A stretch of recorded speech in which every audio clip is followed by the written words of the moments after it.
I told you guys, nikuwa na oven, siwezi nunua nyama choma. I can never buy nyama choma. So, I went to buy this in kwa butchery. Nikuje nijichome.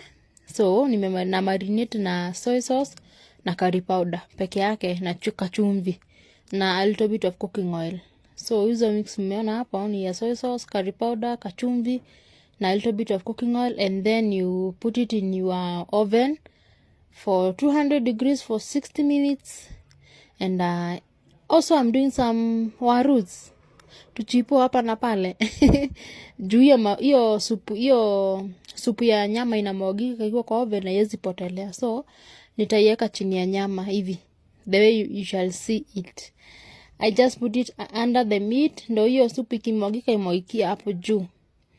Yeah, like that, as you are seeing. Like that. As you can see now, my waru, they are ready. They are crunchy on the outside but tender in the inside.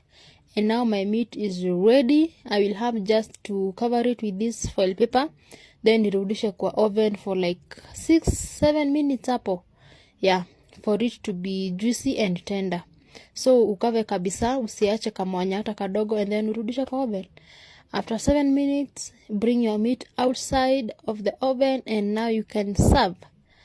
We enjoyed our meat. As you can see, my husband is doing the cutting. Here he comes.